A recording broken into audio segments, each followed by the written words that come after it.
Good evening. Would you be so kind as to take your seats, please, so we can begin the program and we can begin serving dinner. Welcome to the third annual Most Inspiring Student Awards program sponsored by the Missoula County Public Schools. I would like to congratulate our students for all their fine efforts, their parents and their families, and of course our staff who is doing great work with all of our students. This is a very important event.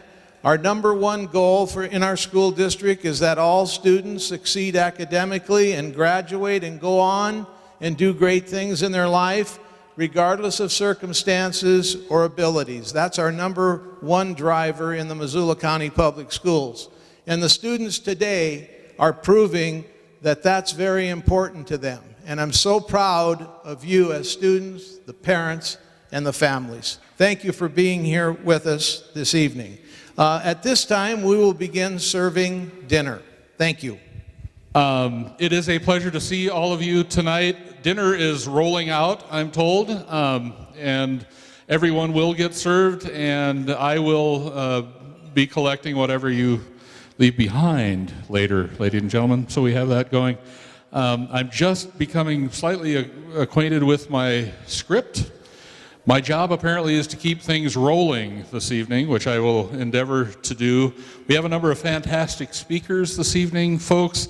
I will direct you to your program, which you should have gotten on your way in the door, along with a lottery ticket. Everyone get the lottery ticket?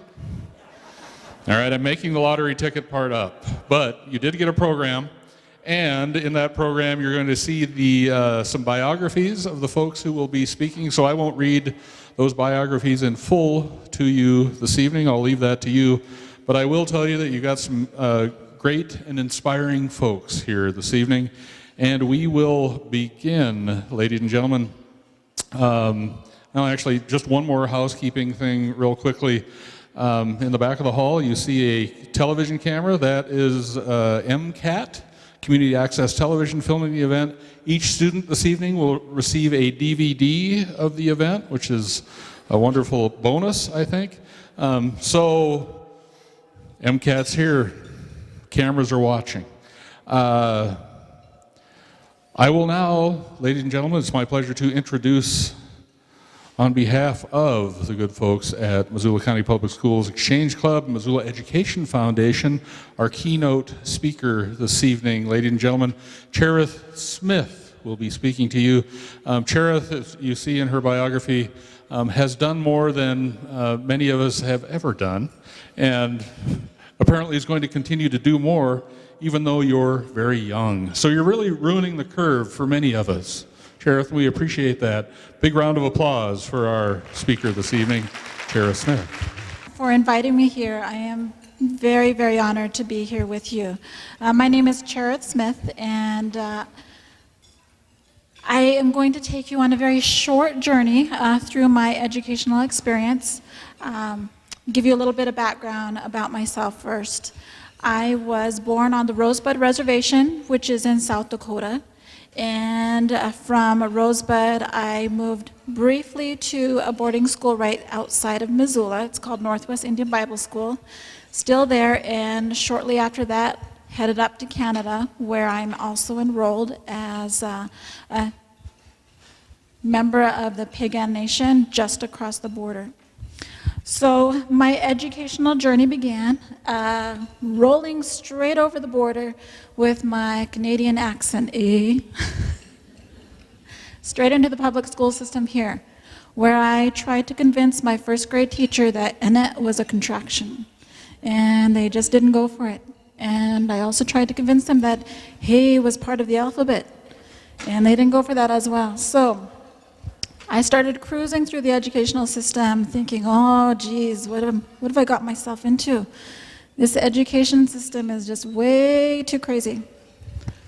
Well, I ended up doing very well for some reason in school as a young person. I don't know what it was, but it just clicked.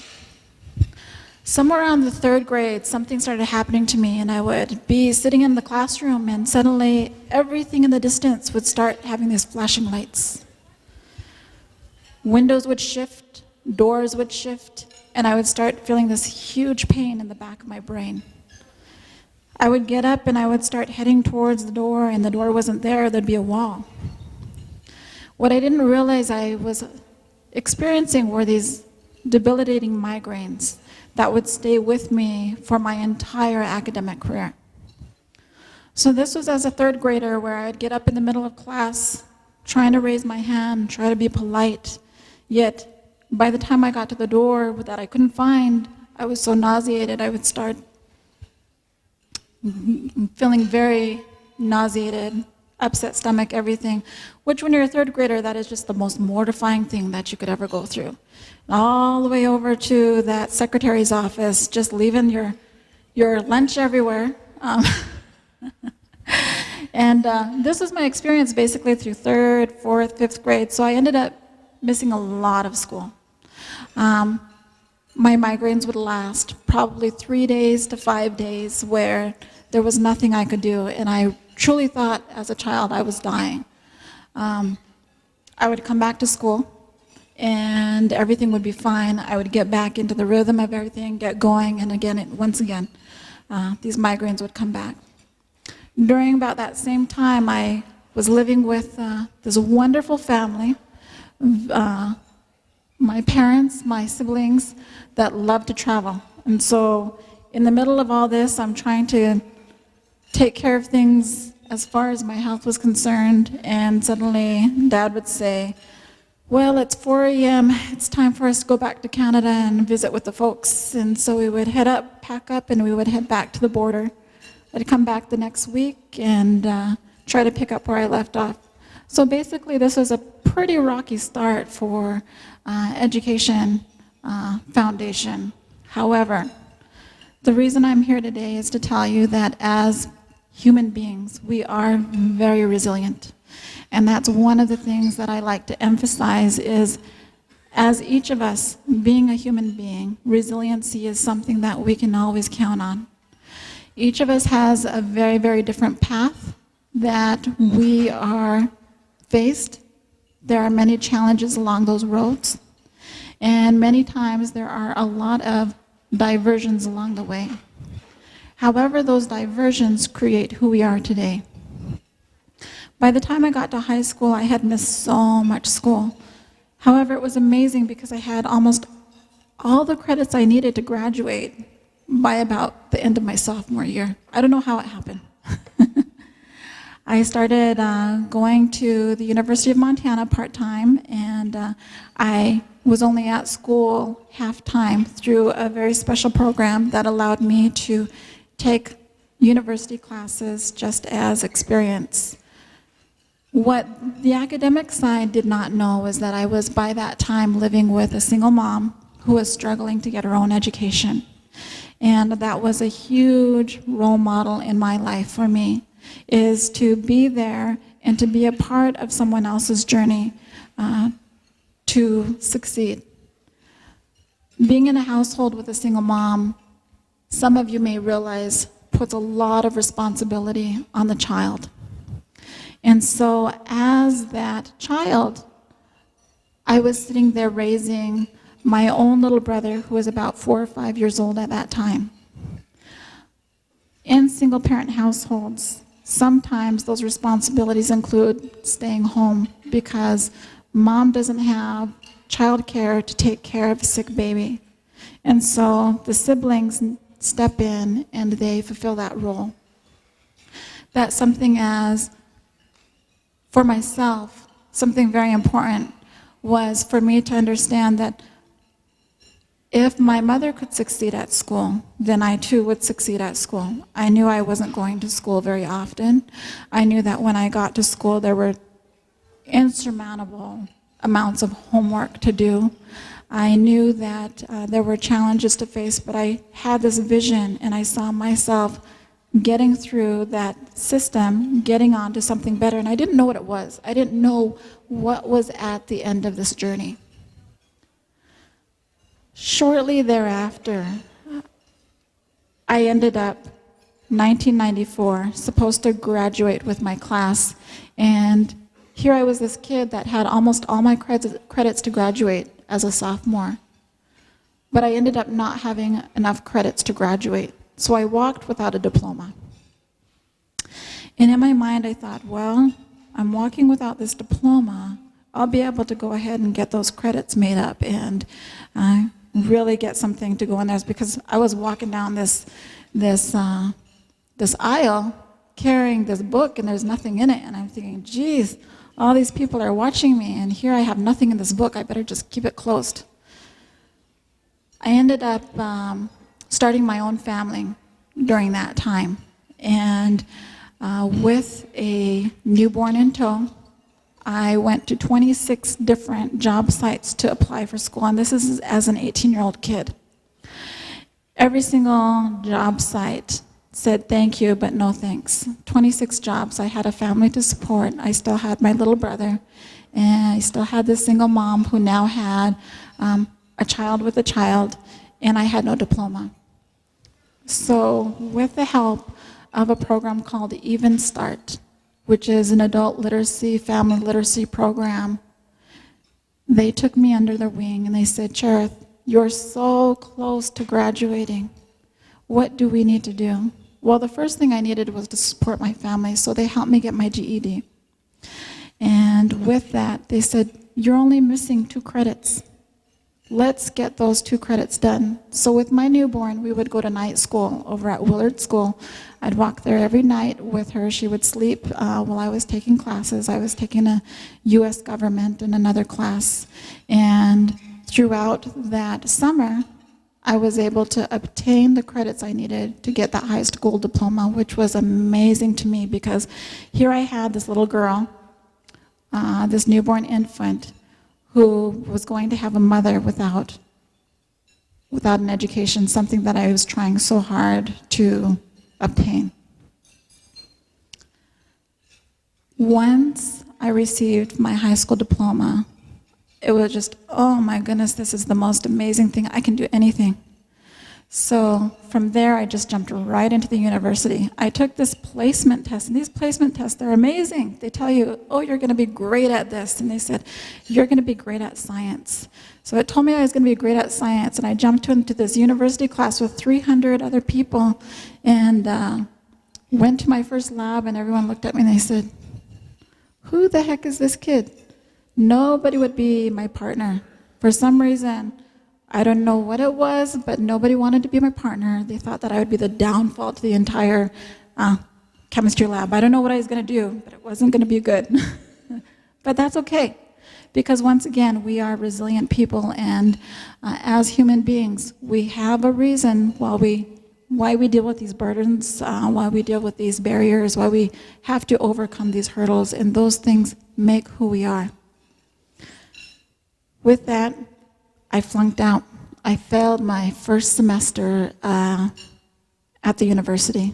And I thought, okay, then I was just meant to go home, and I will just stay home and raise my kids. However, the university had some people there, and those people were amazing mentors.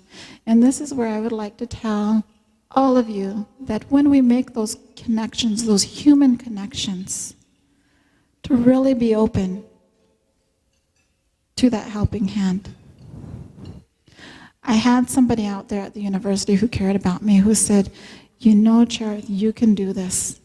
We know it's hard. We're going to help you. We're going to prepare you. And we're going to be there for you. So if you fall, that's not the end. You just get back up and you do it again. And so my school was 4.0 one semester. The next semester, I'd deal with my sick kids, fail out, try it again. But in the long run, here I am standing before you. 2007, I graduated from the School of Pharmacy with a Doctor of Pharmacy. I had 3 children by that time. I had an amazing wealth of experience. And the majority of that experience I gained while I was going through all of those hurdles that day in 3rd grade that I couldn't see that door. That day as a high school freshman where I missed 5 days of school and I had all of that work to do. Well, those helped strengthen me, and those helped me push past a lot of the barriers and the hurdles that I faced in the future, to know that even though some days seem just overwhelming, even though some days seem like maybe we're just not going to get through it, there's always a tomorrow. The sun will always rise. There will always be that helping hand. And when one door closes, another door opens. So in 2007, I had an amazing opportunity to become an executive pharmacist with absolutely no experience out there, to help manage a pharmacy team, be part of a team, which I still do today. However, there's another opportunity that I have, and that's working with Missoula Indian Center, and that's to help other people in my situation, to provide them an experience in an avenue that they may not otherwise have. If there's anything else that I emphasize tonight, it is the fact that within each of us, human resiliency plays an important role, and to be able to know that everyone around here, the staff, the faculty, the administration, even me over at Missoula Indian Center, we are all rooting for success. Education is key. Education levels the playing field for all of us, and it provides every opportunity out there. Thank you very much.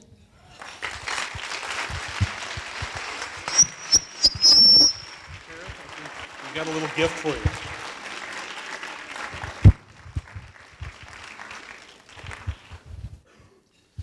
And we have a small token of our appreciation this evening. Sheriff? Thank you very much. Fantastic words. We really appreciate that.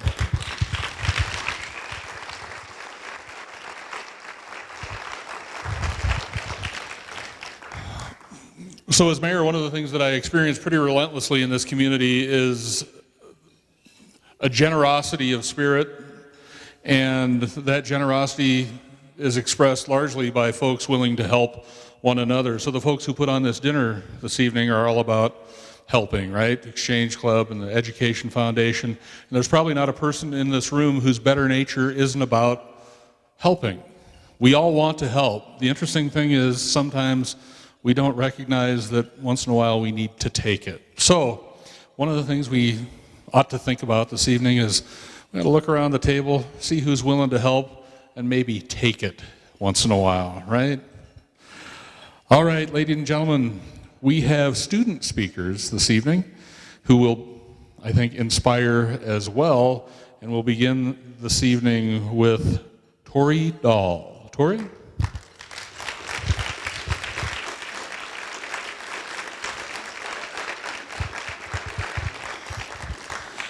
Tori has a 72-page paper with her. Fantastic. I wanted to make sure I memorized everything, but I didn't, so I just brought it up here. First, I would just like to say I am honored to be in front of all of you and your families. This event is not just to honor what you have done, but what you are going to do in the future. My name is Tori, and because of drugs and alcohol, my life has not been the easiest. My mom has been on and off drugs for around 12 years.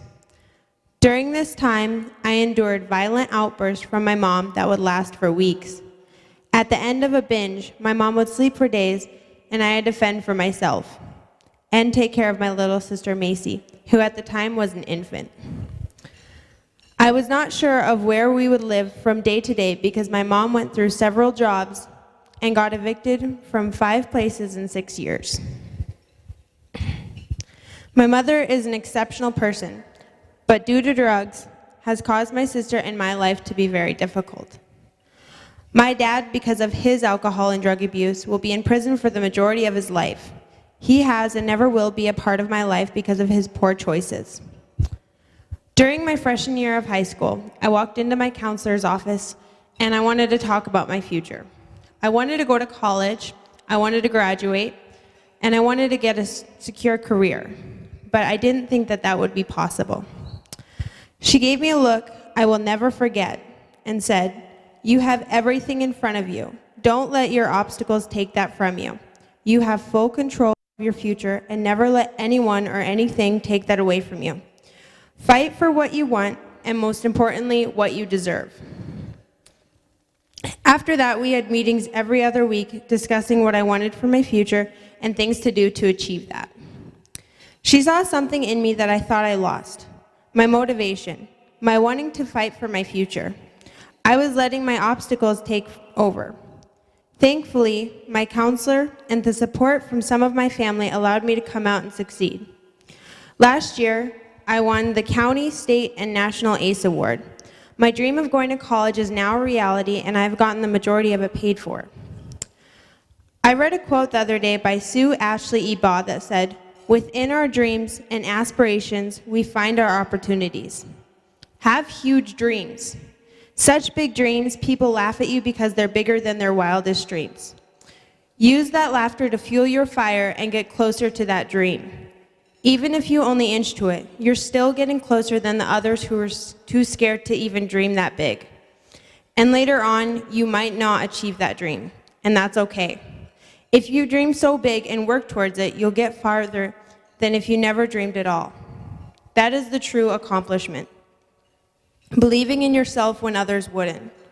Dreaming big while others are too scared to even dream at all. There will always be obstacles in your life. Don't let them hinder you. Use them to motivate you to get to that next goal. Get closer to achieving that big dream. This is not the end of the road for you and your accomplishments. I hope you guys realize your power. You not only have the power to see obstacles and destroy them, you have the power to inspire others to do the same. You go against the odds. When others say it can't be done, it's too hard, and then take the easy route, you rise to the occasion and prevail. You know what you want, what you deserve, and you work to earn it. That attitude is rare, especially when the odds are completely against you. Although I am emotionally damaged, I now have incredible life lessons and a hard work ethic that will be with me forever. I have no doubt that without drugs, my parents could have been great parents and people.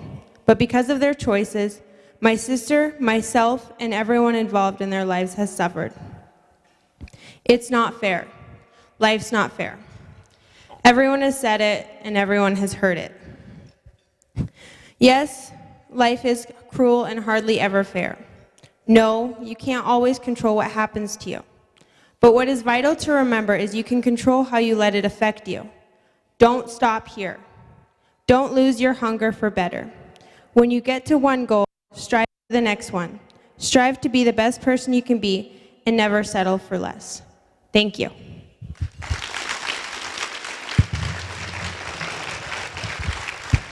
Nicely done. We've got something for you as well, Tori.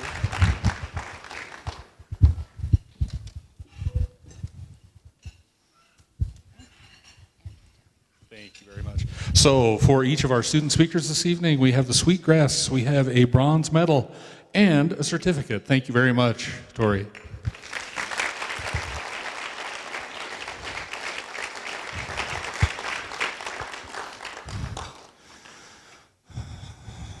Well, I think tomorrow I'm going to make some stuff happen. That's my sense of things. Thanks, Tori. Very inspiring. Next, ladies and gentlemen, our speaker is Tyler Fraley. Tyler.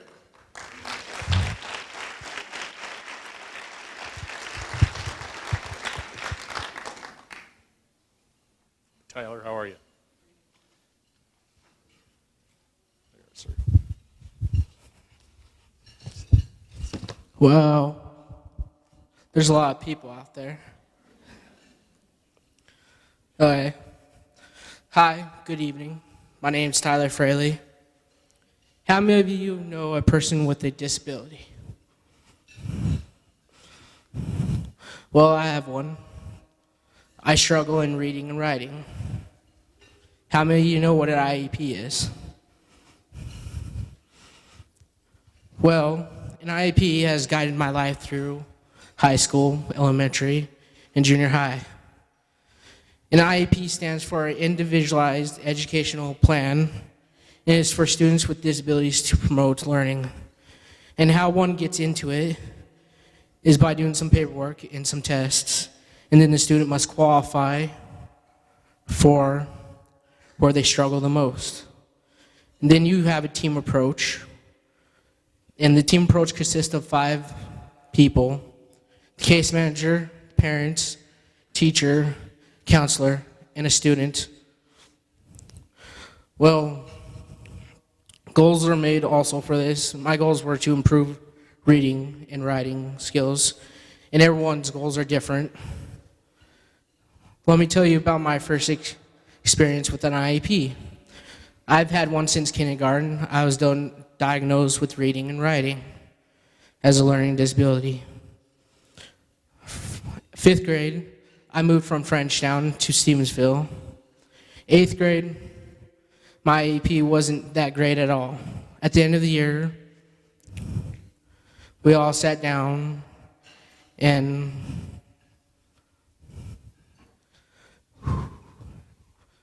little brain freeze, my bad. We all sat down and went over my IEP for my high school year. Well, it didn't go well. They wanted to put me on all resource classes. I felt they underestimated my ability a lot. So I moved from there to 9th grade to Big Sky. It changed my IEP for better. They retested me, knew that my disability wasn't all mainstream. And then I went to mainstream education classes that gave me opportunity to learn more at my pace and at my style of learning, which is visual and hands-on. I'm proud to say that I am in one of the highest math classes in Algebra 2, one of the highest math classes that you take. And the highest level for my abilities. Now I wanted to challenge myself more to move on. Most proud that I'm in regular ed. The other skills I worked on are time management and organization. As here, I hold my portfolio for my senior project, which I'm proudly say I will present May 16th. This took a lot of time from the beginning till now. My senior paper, my reflections, and a lot of my other stuff in it too. My goals for the future are to attend the COT for culinary arts. And then I also want to continue in my area where my senior project has taken me, an automobile, as someday, maybe a business someday too. I want to start to make a multicultural restaurant. And the reason is because I can't go over to Italy and sit down and have a nice dinner over there, taste their food. So I want to bring it back. And also I want to take you guys on a vacation as you step in my restaurant, not just some old place just to go to eat. I also want it to be affordable food and aesthetic cultural food. Also, I want to feed the poor because money problems has also been an issue in my life. Well, thank you for this opportunity to let me share a little bit about my life. I hope it inspires you and how my education in Missoula Public Schools made a lot of difference in where I started to now. Thank you.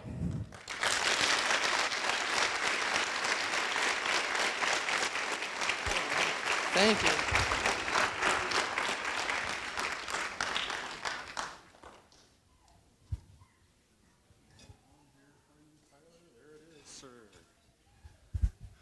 Nicely done. Congratulations. Thank you. Adel? Terrific. Thanks very much, Tyler. Appreciate that. So as you think about opening that restaurant, I'd like you to consider Norwegian cuisine, because it's largely underrepresented, I've found, in Missoula, and there's nothing quite like lutefisk on a stick. So some people think about These speakers are fantastic, ladies and gentlemen. And it doesn't stop there. Our third speaker this evening, folks, is Iku Beck. Iku.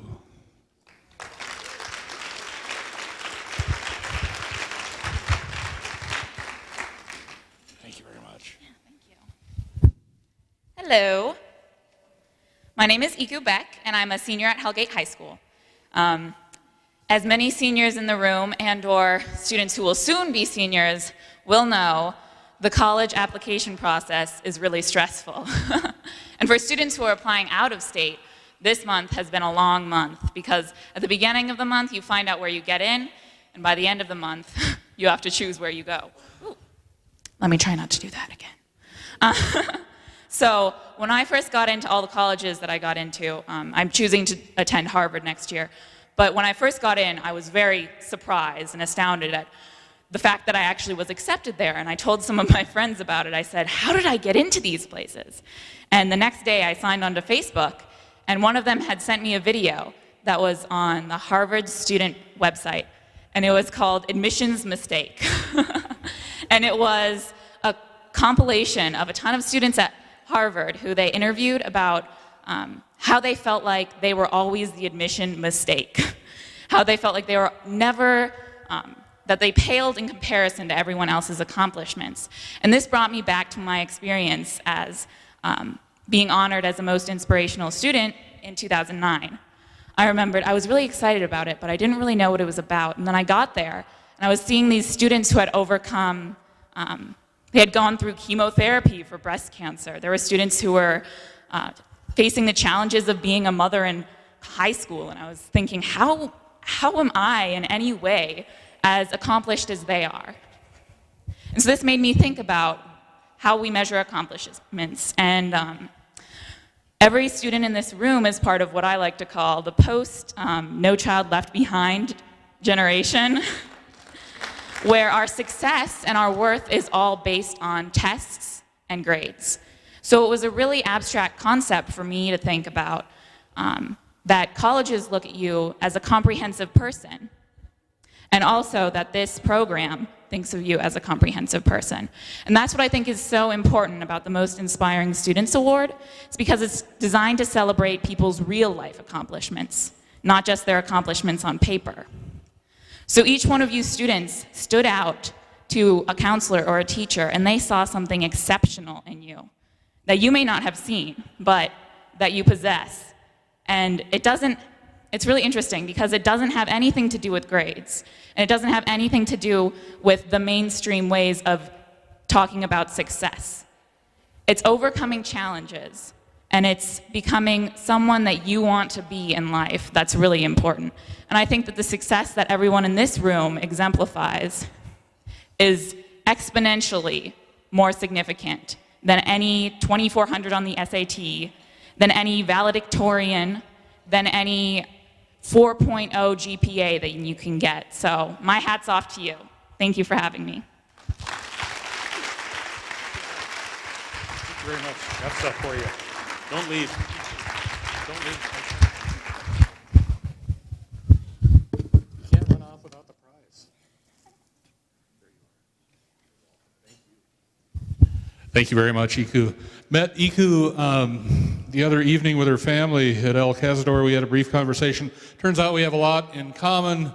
Iku went to Hellgate High School. I went to Hellgate High School. She graduated in 3 years. I graduated in 8. She's going to Harvard, and I know where Harvard is. So we got that connection, Iku. Thank you very much. Our last student speaker this evening, ladies and gentlemen, is Zachary Carey. Zach.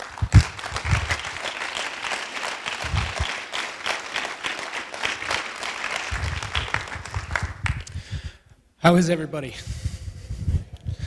As you guys might have noticed, I have one arm. I got it. And that's where the story starts. Growing up as a kid, I was different. Got it. Been there, done there. When you're a little kid, and you're different, everyone's like, I don't want to be your friend. I don't want to hang out with you. You're different. So I grew up for a couple years being different and having one friend. In kindergarten, everyone kind of like scooted away from me because I was different. And my buddy Ryan, who is still my friend today, said, "Hi, I'm Ryan." And that was the best day of my life. And since then, we've been friends. Growing up, I had the whole world against me. I had everyone saying, "You have one arm, you can't do this, you can't do that. You can't, you can't play baseball." Yeah, I played baseball. I played baseball until just before the collegiate level, where I decided I was done. I played football. I was the center. I hiked the football. I played soccer. I did it all. I wrestled for 11 years and took third at state my 8th grade year.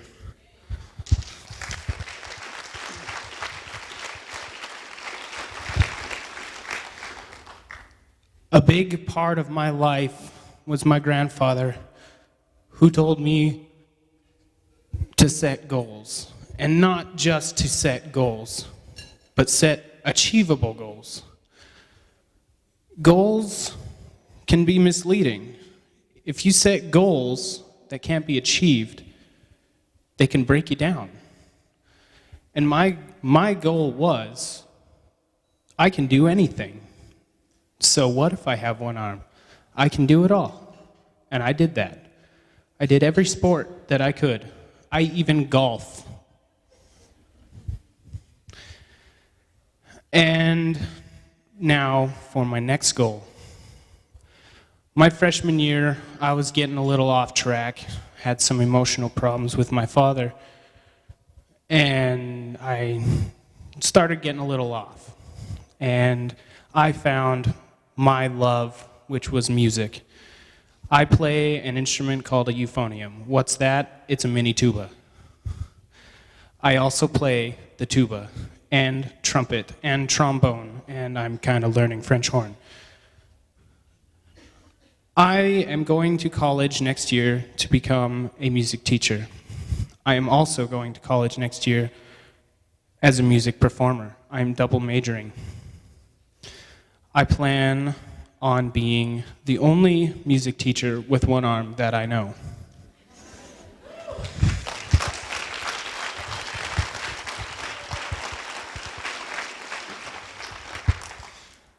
I have a lot of support coming my way.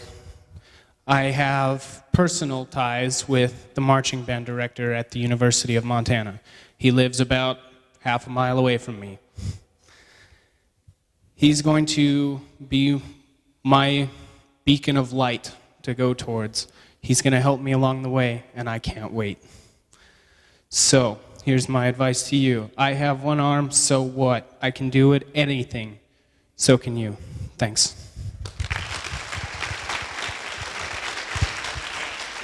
Fantastic.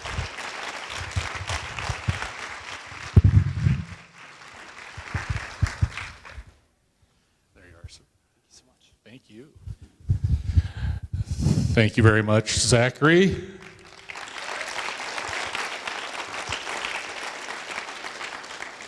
So is there anyone in the room who is not inspired currently? Yeah, because you haven't been listening if you're not, ladies and gentlemen. Those speakers were great. Let's give them all a round of applause, please.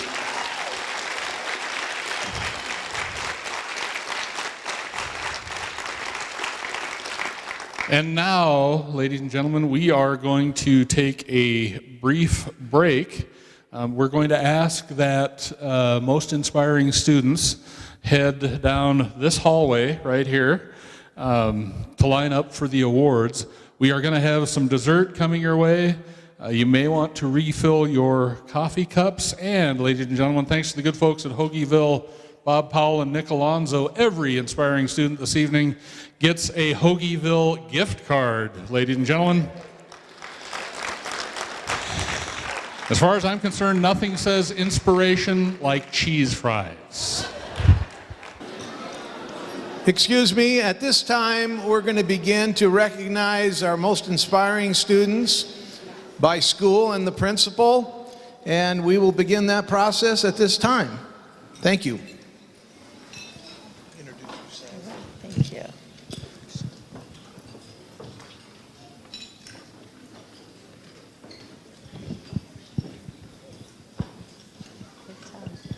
Hello, everyone. My name is Julie Hainline. I am the principal at C.S. Porter Middle School, and I'm absolutely thrilled to be here amongst all of these inspirational students.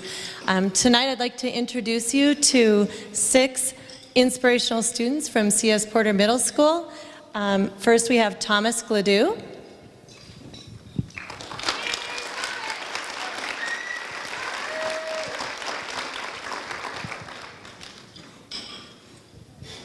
Next, we have Joseph Grant.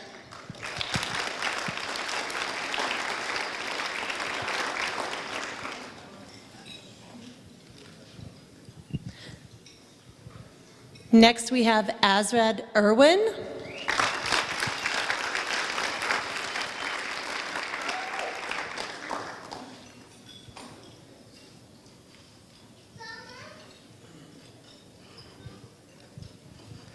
And Dakota Jeffries.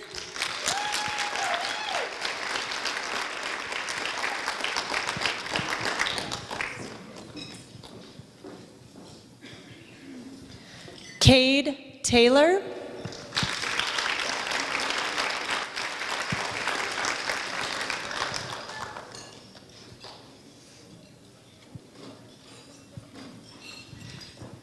And Miss Megan Weber.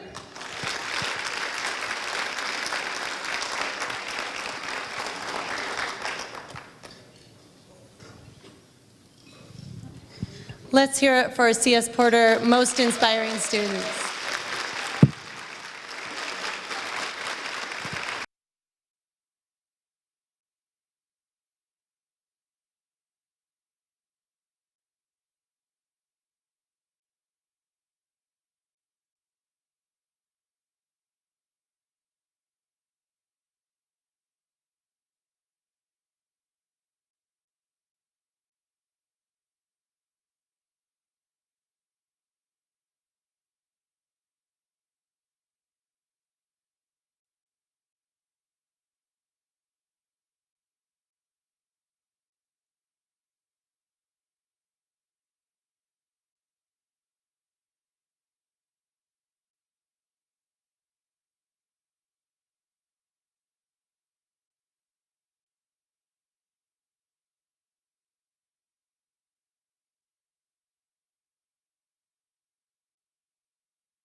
Good evening. My name is Lisa Hendricks, and I'm the principal at Meadow Hill Middle School.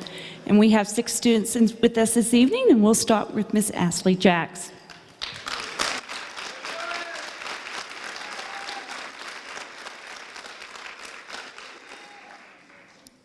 And she is followed by Michaela Gibler.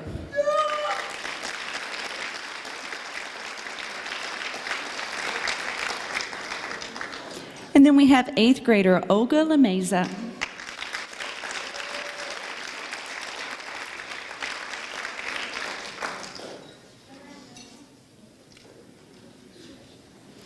Followed by 8th grader Tyson Littleleaf.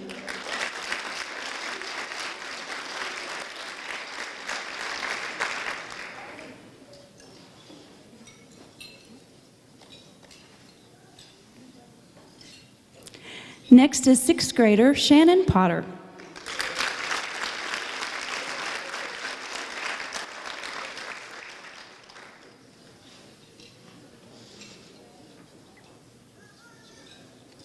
And 7th grader Max Tanner.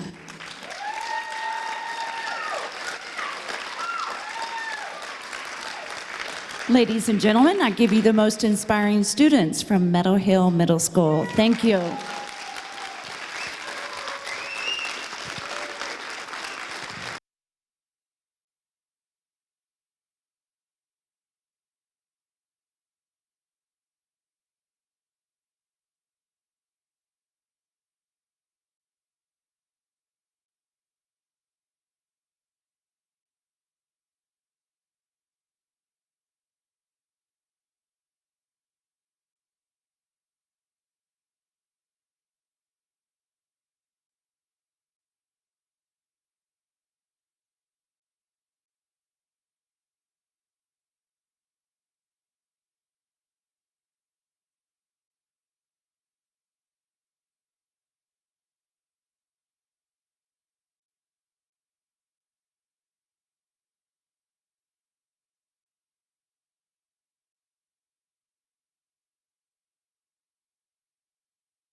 Good evening. My name is Paul Johnson, and it's my honor to introduce 6 very special students of Washington Middle School. The first one is Anna Billet.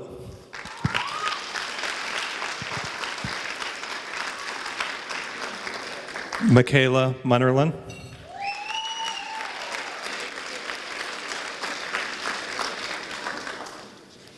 Carolyn Murphy.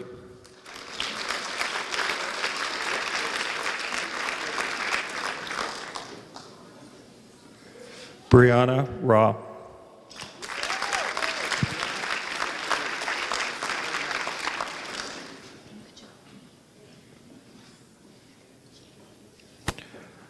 Quinlan Rowe.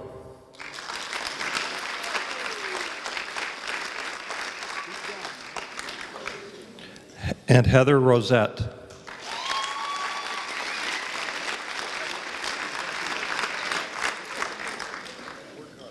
Thank you, and that's Washington's most inspirational students.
Good evening, everyone. My name is Trevor Lebowski, and I'm the principal of Big Sky High School. It's a pleasure to be here, of course, and I'd like to introduce these fine students to you.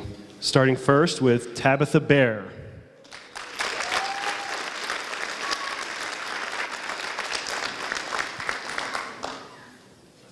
Brittany Brown.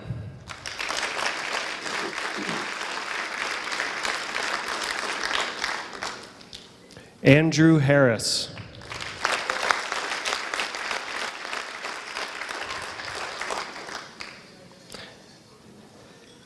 And one student who is not here, Tavis Houston.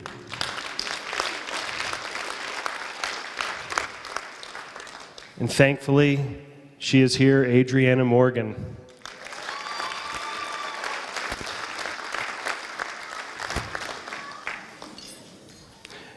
Next is Fred Moss.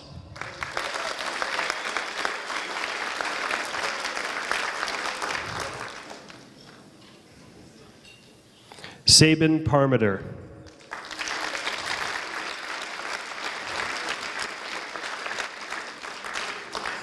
And another student who's not here, Anitra Schmidt, is actually off being very inspirational right now. So thank you, everybody. Big Sky High School.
Welcome. Whoa. My name is Christine Kolzak, and I'm chair of the counseling department of Hellgate High School. And this? Hi, I'm Lynn Farmer. I'm the assistant principal at Hellgate, and I have been inspired tonight. I continue to be inspired. I want to introduce you to Hellgate's most inspiring students. The first one is Kelsey Barber.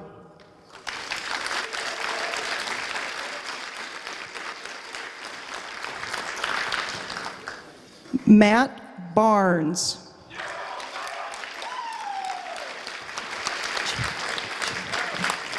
Chafee? Darby Chafee.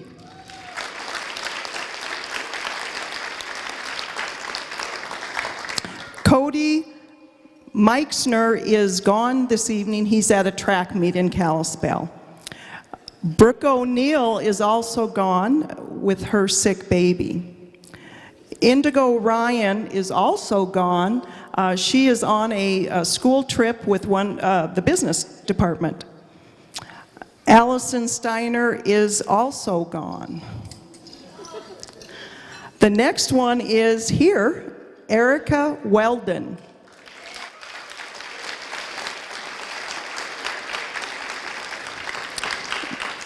Thank you, and please let these wonderful, wonderful students inspire you.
Good evening. I'm Kathleen Bacora. I'm principal at Sealy Swan High School, and I'm very happy tonight to introduce to you two of our three most inspiring students. First of all, Chase Hewlett.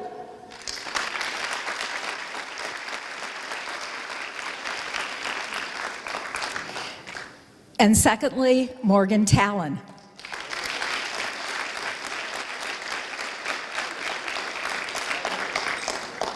And we have a third student who was not able to be here tonight, Corey Vanderreet. Thank you very much from Sealy Swan High School.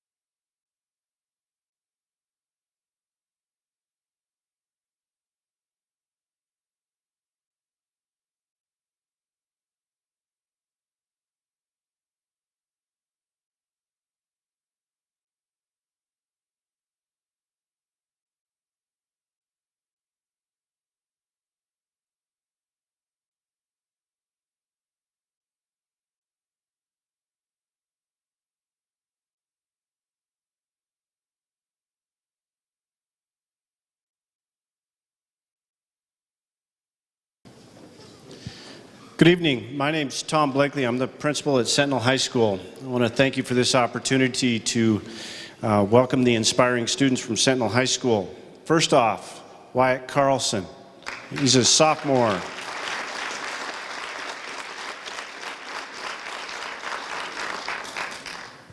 Next up is freshman Roby Egnor.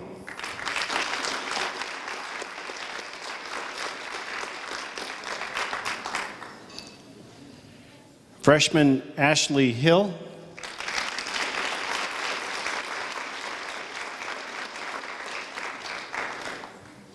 Senior Dakota Kinzer.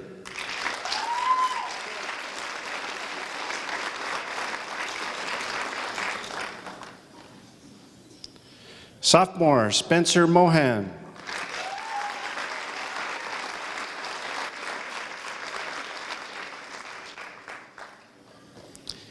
Senior Sania Simpson.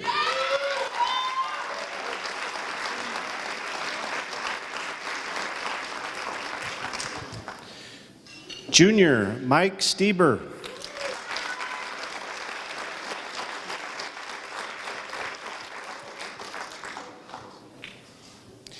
And junior Nicole Wright.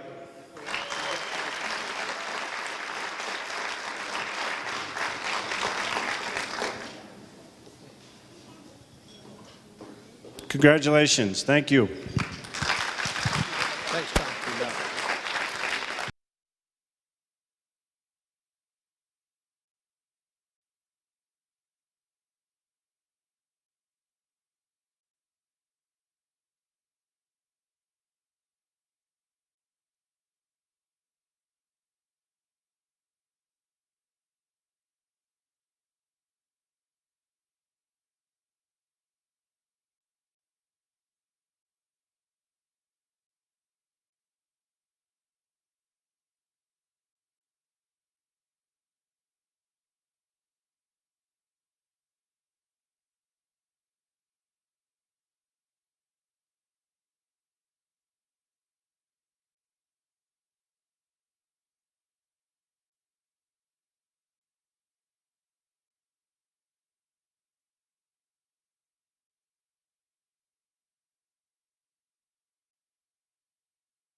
Well, thank you for being such a wonderful audience all the way to the very end of this program.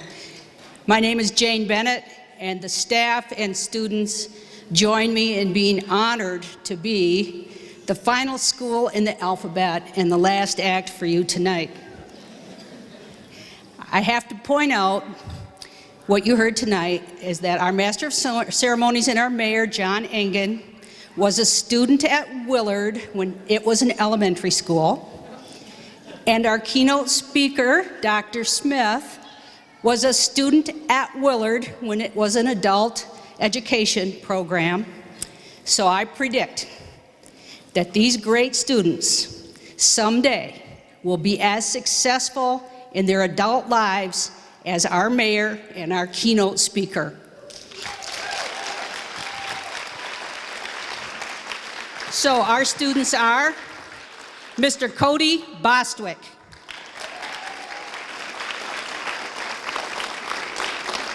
Jesse Garner,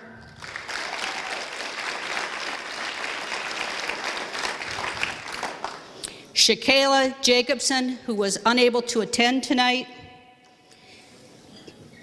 Bryce Jazenka,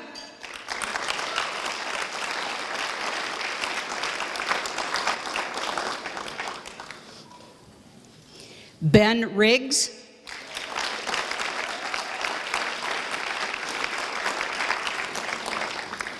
Jeray Rowland,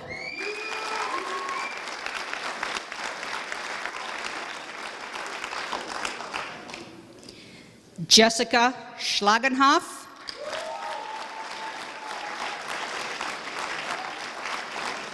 and Jake Summerlot, who is also unable to attend. And thank you so much.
achievement, the future is very bright for our students. I'd like to just take a few minutes to recognize people that have made all this possible. The Missoula Education Foundation, quite frankly, paid for everything, and it's a great group of people. Marta Pierpoint, the president. Marta, would you stand up?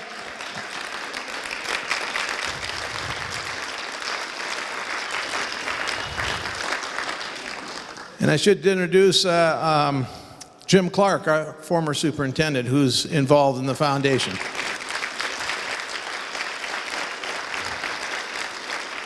The mission of the Missoula Education Foundation is to enhance educational opportunities in our public schools by promoting community investment in Missoula's most vital resource, our children. Thank you, Missoula Education Foundation. Next, the Exchange Club. And Lee Cox, are you out here somewhere still? And your group, thank you very much. The Exchange Club.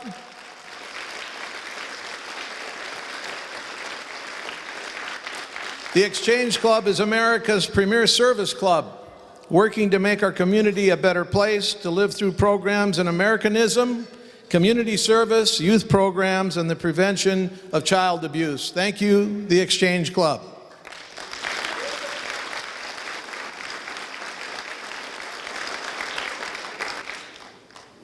This is truly the community coming together to support our most important resource, our kids. And you can see by the people I'm introducing, it's just not the Missoula County Public Schools trying to do this alone. Also, special thanks to Nick Alonzo and Bob Powell of Hoagieville for providing gift certificates for all our award recipients. Let's hear it for Nick and Bob.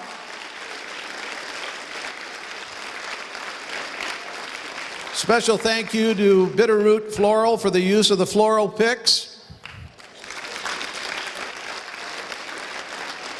Special thanks to MCAT for filming this event, and this will be available to you.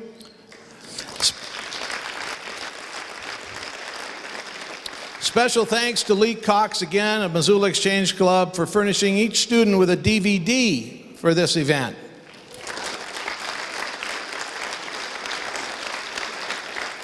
And again, a special thanks to Mayor John Engen, Sheriff Smith, our speaker, Tori Dahl, Tyler Fraley, Iku Beck, and Zachary Carey for participating and making this a very special evening. I would also like to thank Karen Allen from our school district, Leslie Brassfield, Melanie Carlson, president of Missoula Education Association, Ed Christensen from our food service department, again, Lee Cox, Heather Davis Schmidt, one of our executive regional directors, Giselle Forrest, Brian Fortman, Lisa Hendricks, Dana Olenek, Scott Reed, Stacy Ross Miller, Marilyn Stevenson, Mark Thane, and Mary Younger for all your support of our students. And where's Deanna? Is she around?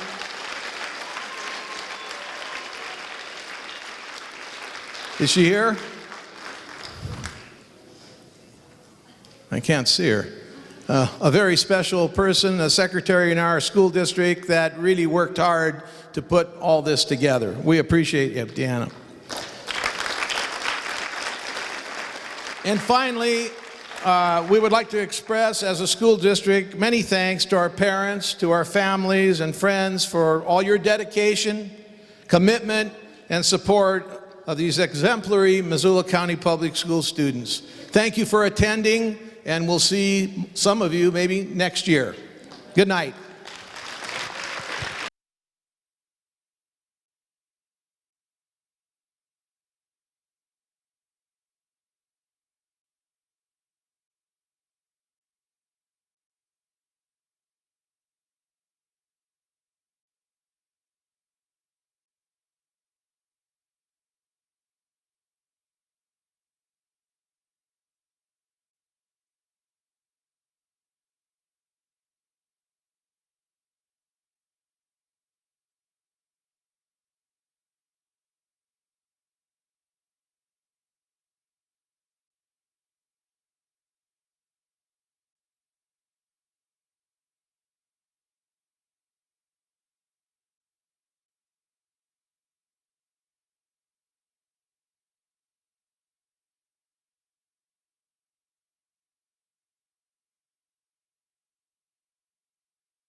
Thank you.